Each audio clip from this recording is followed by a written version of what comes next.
ऐसा कोई नहीं। मुसलमानों, अपने बूढ़े बाप पे बोझ मत बनो। गेम की वजह से, नशे की वजह से, फजूल दोस्तों की वजह से जो जवान अपने माँ बाप पे बोझ है, उसका तो कोई शुमार ही नहीं।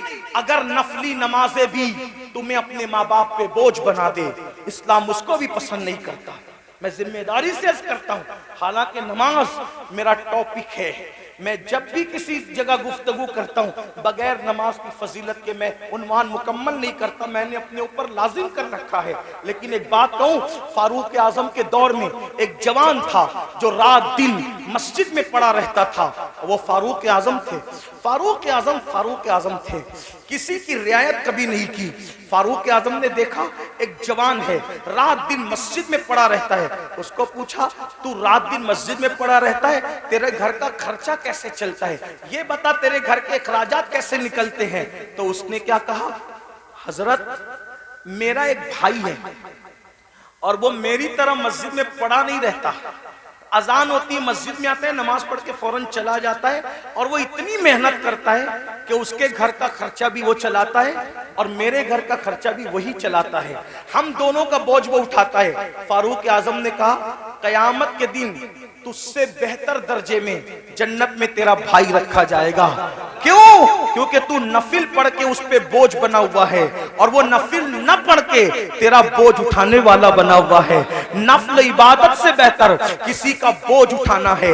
आप ये बात समझें मुसलमानों, मेरी कौम के जवानों, मेरी कौम के जवानों, हमारे प्यारे मुल्क भारत में 60% से ज्यादा जवान है। जवान यानी पूरी दुनिया में अगर सबसे ज्यादा जवान किसी मुल्क में मौजूद है वो हमारे हिंदुस्तान में है।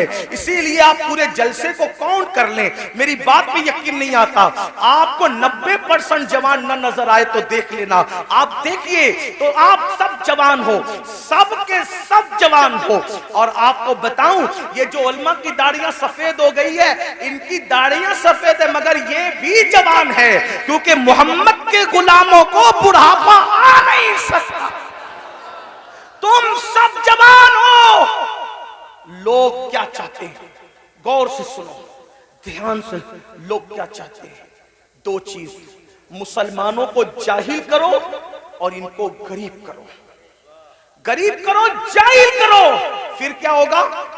गुर्बत कभी कभी इंसान को कुफ्र तक ले जाती है। जब ये गरीब हो जाएंगे, एक हाथ से रोटी देंगे और उसके बाद कहेंगे ईमान बेचो, ईमान खरीद लेंगे रोटी के टुकड़े पर। अब बिलाल जैसा इनमें थोड़ी मौजूद है जो पिट कर भी दीन पे कायम रहे। जो कौम गाने की दहलीज पर ईमान का सौदा कर सकती है, वो कौम क्या रोटी के टुकड़े पे ईमान का सौदा न करेगी?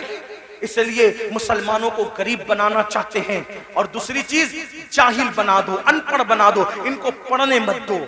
आप देख लें, आज हमारे बच्चे 10वीं से आगे नहीं पढ़ पा रहे, 9वीं से आगे नहीं बढ़ पा रहे हैं, थोड़ी थोड़ी सी तालीम हासिल करते हैं और फीस नहीं है इसलिए पीछे हट जाते हैं। इस कॉलेज महंगी है, पीछे हट जाते हैं, तालीम महंगी, पीछे हट जाते हैं। मैं कहता हूं, अपने बच्चों को तालीम अधूरी से पीछे हटाने वालों, ये क्यों कहकर शोरूम से वापस नहीं आते कि कपड़े महंगे हैं, तालीम महंगी है, ये कहकर अपने बच्चों को ड्रॉप आउट कर लेते हो। आप हजरात ये कहकर बच्चों के कदमों को पीछे हटा लेते हो। मैं कहता हूं 1000 बार शोरूम से वापस आना पड़े कि मोबाइल महंगा है, मैंने नहीं खरीदना, कपड़े महंगे, मैंने नहीं खरीदना, जूते महंगे, मैंने नहीं खरीदना, लेकिन तालीम महंगा करने वाला कितना भी महंगा कर दे, कितना भी महंगा कर दे, कितना भी महंगा कर दे, इल्म छोड़ूंगा नहीं। क्यों? क्योंकि मेरे नबी ने फरमाया, आका का फरमान सुनो, क्योंकि मेरे नबी ने फरमाया, इल्म अगर सुरैया पे होगा तो मेरी उम्मत का बंदा वहां से भी इल्म लेकर आएगा।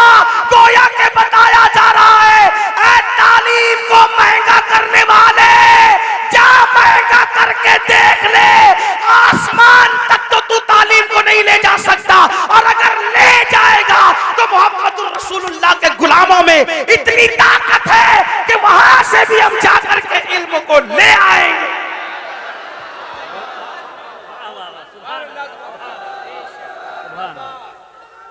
रसूल अल्लाह। मालदार बनो और एजुकेशन पे मेहनत करो।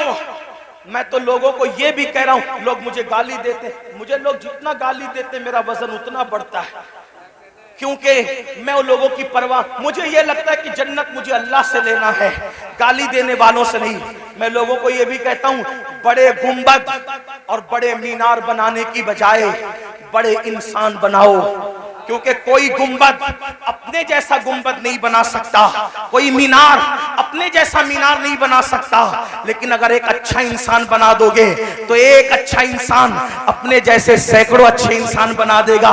यही तो बात थी ना, रसूलुल्लाह ने हुसैन को अच्छा बनाया था। एक हुसैन ने दुनिया में करोड़ों हुसैनी पैदा कर दिए।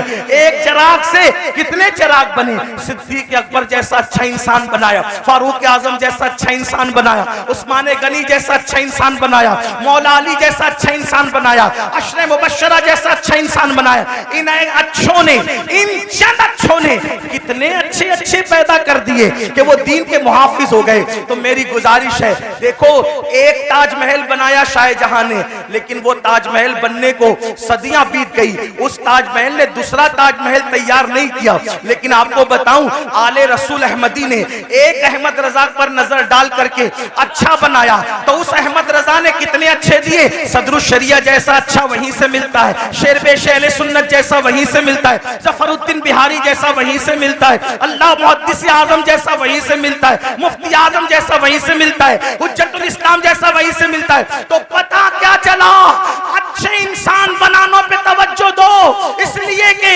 इमारतें खंडर बन सकती है, इंसानों को खंडरात में तब्दील नहीं किया जा सकता। इसलिए अपने बच्चों को अच्छा बनाओ। आज गुर्बत और गुर्बत और जिहालत हम पे मुसल्लत इसलिए की जा रही है ताकि आपका ईमान ले, आपकी आबरू ले। आज अगर हमारी बच्चियां किसी का हाथ पकड़ कर जा रही है, इसमें 90% गुर्बत का अमल दखल, गुर्बत का अमल दखल है। गरीबी आदमी को कुफ्र तक ले जाती। लेकिन एक बात बताऊं, गुर्बत से ज्यादा तरबियत न करने का अमल दखल है, क्योंकि गुर्बत कितनी भी हो, तरबियत अगर होगी तो फिर कोई कुछ छीन नहीं सकता। उलमा तो कह रहे हैं बहुत कहूं, लेकिन मैं आखिरी बात कह देता हूं, गुर्बत से ज्यादा तरबियत की कमी है। आखिरी बात, जो बच्चियां जा रही, हालांकि एक बात आपसे कह दूं, इतने हजारों के मजमे में अपने जलसे में ये मत कहो कि इतने लाख चली गई, उतनी हजार चली गई। मैं बार बार कह रहा हूं, इसको मत कहो, क्योंकि ये नफ्सियाती तौर पे दुश्मन हमें मुतासिर करना चाहता है। कोई जरूरत नहीं हमें कहने की इतनी लाख, हमारे पास सबूत क्या है, इतनी लाख गई उतनी लाख गई। तो कहते हैं मीडिया ने कहा, हम कहते हैं मीडिया अगर कह दे कि चांद दिखा तो हम मीडिया का चांद नहीं मानते। जिसके कहने पे चांद का आना नहीं मानते, उसके कहने पे बेटियों का जाना कैसे मान सकते हैं? इसलिए नहीं मानने का, नफ्सियाती तौर पे मुतासिर नहीं होने का।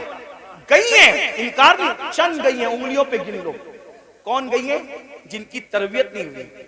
वरना जिनकी तरबियत हुई है वो आज भी गुर्बत के बावजूद चक्की पीस रही है, चरखा चला रही है, बर्तन धो रही है दूसरों के यहाँ जाके, मगर उसकी गैरत का कोई सौदा नहीं कर पा रहा है।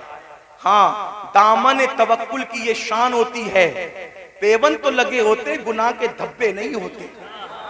हाँ, हमारी कौम की बेटियों के दामन पर पेवन तो हैं, लेकिन गुनाह के धब्बे नहीं है। आज भी हमारी कौम की बेटियां इतनी पारसा और बागैरत है। मैं तो लोगों को कहता हूं, जितनी हमारी बेटियां पारसा है, आज उतनी किसी की मां में भी पारसाई नहीं है। हमारी बेटियों की तरह औरों में पारसाई नहीं है, लेकिन तरबियत का फुकदान है।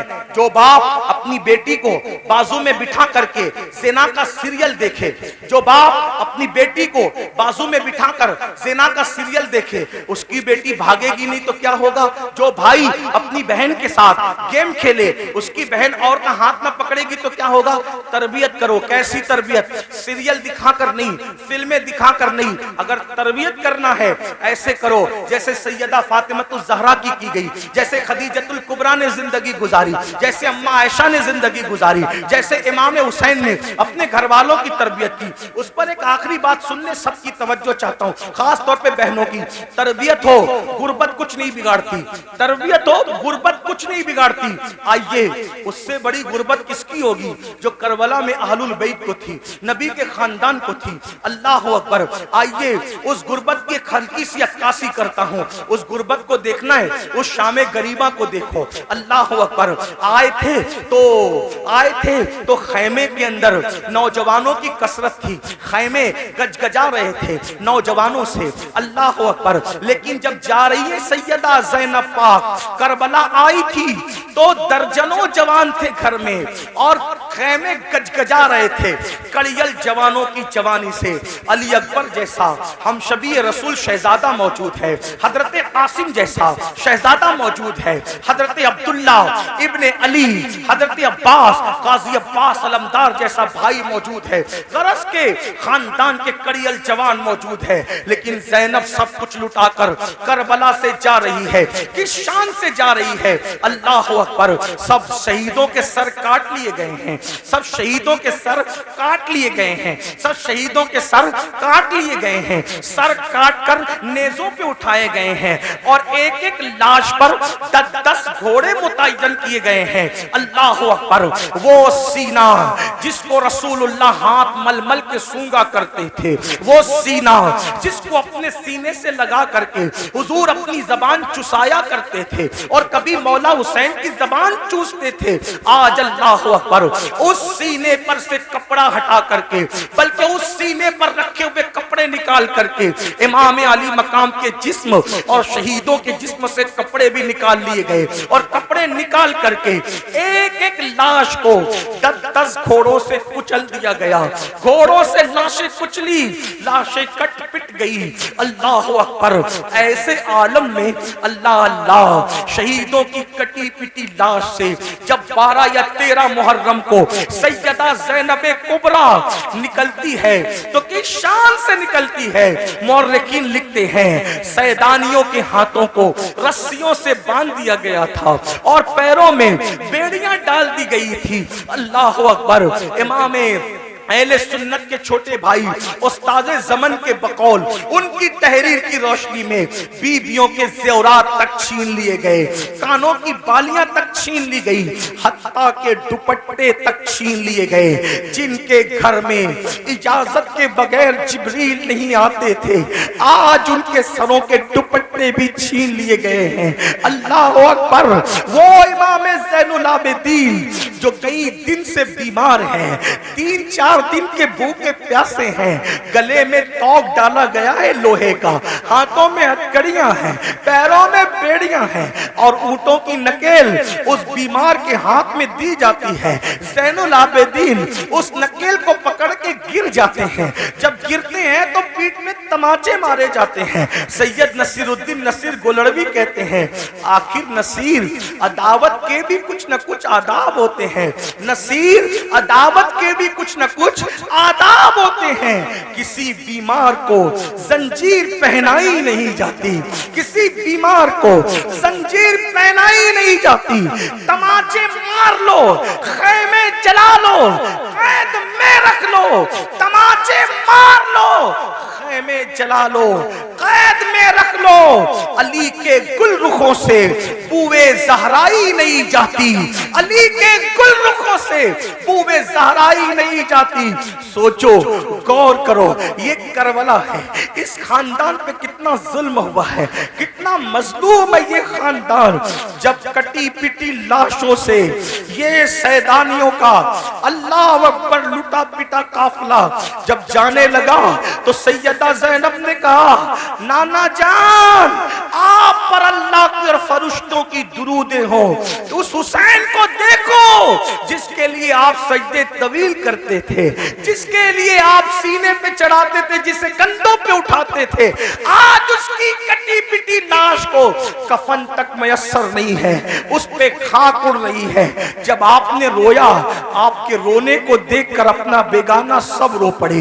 लेकिन कहना ये चाहता हूँ, ये लुटा पिटा काफिला जब कूफा गया तो एक तारीखी रिवायत के मुताबिक, तारीखी रिवायत बहुत सारी है, एक तारीखी रिवायत के मुताबिक लुटा पिटा काफिला जब कूफा में गया तो कूफा में ऐलान हो रहा था, कूफा वालों कुछ लुटेरे थे, कुछ डाकू थे, कुछ रास्ता मारने वाले थे, वो बगावत कर रहे थे, हमने उनके सर काट लिए और उनकी औरतों को हम कैदी बनाकर और बच्चों को कैदी बना के ला रहे हैं, उनका तमाशा देखो। यानी ये नहीं कहा गया आले रसूल को कैदी बना के ला रहे, क्या कहा झूठों ने, जालिमों ने, पलीदों ने कि हम डाकुओं को, लुटेरों को काट करके और उनकी बीवी बच्चों को जो वो कैदी बना के ला रहे हैं। अल्लाह अकबर, पूरा कूफा बाहर आ गया, दिल रखने जगह नहीं थी, उनकी औरतें छतों पे चढ़ गई।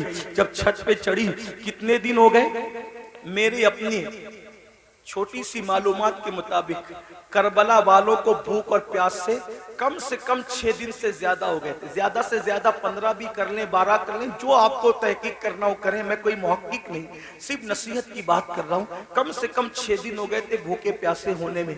गुर्बत नहीं तरबियत, गुर्बत नहीं तरबियत, गुर्बत नहीं लुटा रही हमें, पहले तरबियत का न करना लुटा रहा है।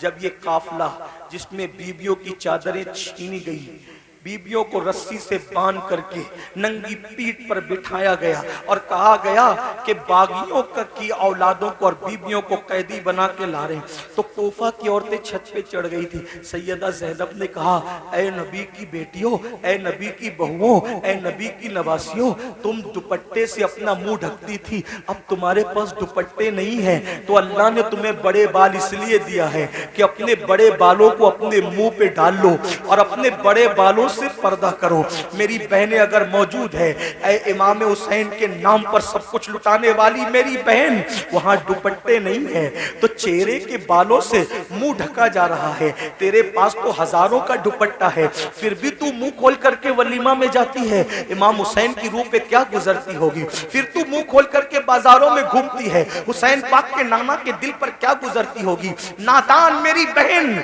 यजीदियों के तीर इमाम हुसैन के जिस्म को छलनी करते थे और तुम्हारी बदअमालियां इमाम हुसैन के सीने को छलनी करती है, इमाम हुसैन के दिल को छलनी करती है।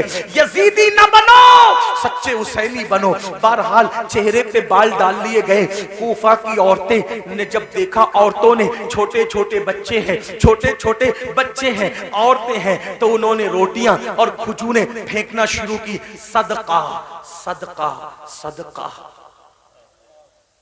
आपसे पूछता हूं, गौर करना घर जाके, गर्मी मई के महीने में अगर 16-15 घंटे का रोजा हो जाए ना तो आदमी तस्बीह पढ़ता है लेकिन तस्बीह पे दिल नहीं लगता, दिल पूरा शरबत और पानी पे लगा रहता है।